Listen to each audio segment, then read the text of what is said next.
Coba kita perhatikan bersama-sama sabda Nabi Muhammad SAW. Inna dina yusrun. Sesungguhnya agama itu mudah. Agama Islam itu agama yang mudah. Ini yang harus kita sampaikan pada diri kita, kepada masyarakat, kepada semuanya. Islam itu mudah. Mudah, tapi jangan dibuat mainan. Ya, aturannya mudah, tapi jangan kamu permainkan aturan agamamu. Mudah dalam arti dibandingkan dengan aturan-aturan syariat sebelumnya. Dalam syariat Islam, syariat Nabi Muhammad SAW, orang yang terkena najis cukup yang najisnya itu dihilangkan, ya disucikan, selesai. Tapi kalau syariat yang terdahulu, kalau ada pakaian yang kena najis, maka bagian yang kena najis harus dipotong, dibuang. Sehingga itu memberatkan. Dalam syariat Nabi yang terdahulu, itu kalau ada orang yang mau tobat, di antaranya ada yang harus dengan membunuh dirinya, baru tobatnya diterima oleh Allah Subhanahu wa taala. Tapi kalau di syariat Nabi Muhammad SAW, tobat, menyesali, meninggalkan kemaksiatan yang dilakukan, berniat tidak mengulangi, dan kalau ada hubungan dengan manusia, minta maaf, minta keridhaan, kerelaan, atau mengembalikan sesuatu yang diambil.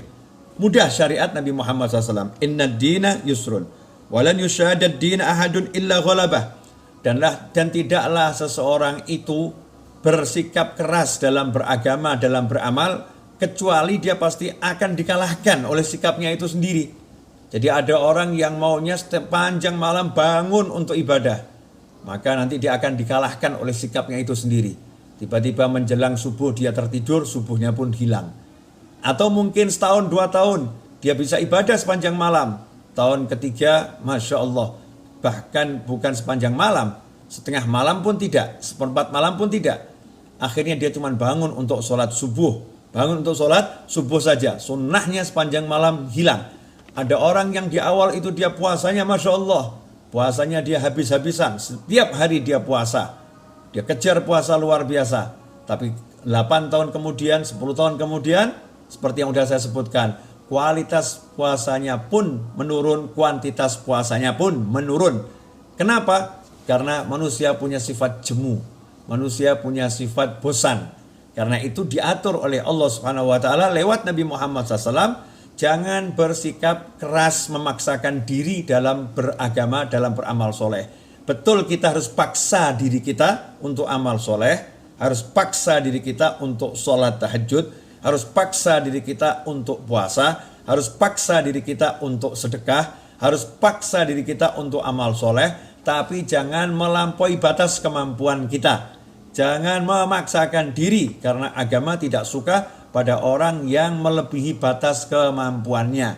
Sholatlah di malam hari, mulai dari yang ringan-ringan, 2 rakaat, tambah 2 rakaat, sampai nanti akhir usia, jumlah sholatnya itu semakin banyak, bukan semakin berkurang. Begitu pula dengan puasa, mulailah dengan puasa 3 hari dalam 1 bulan. Kemudian tingkatkan menjadi 4 hari dalam 1 bulan, yaitu dengan puasa hari Senin, dan Senin. Kemudian tingkatkan puasa itu menjadi 8 hari dalam 1 bulan, yaitu Senin, Kamis, Senin, Kamis, Senin, Kamis, Senin, Kamis. Kemudian bisa ditingkatkan menjadi 11 hari dalam 1 bulan, selain Senin dan Kamis, juga puasa tanggal 13, 14, dan 15 di Ayyamul Bid. Inilah cara-cara yang diajarkan oleh Nabi Muhammad SAW. Perlahan tapi pasti. Ya, perlahan tapi pasti. Tidak memaksakan diri.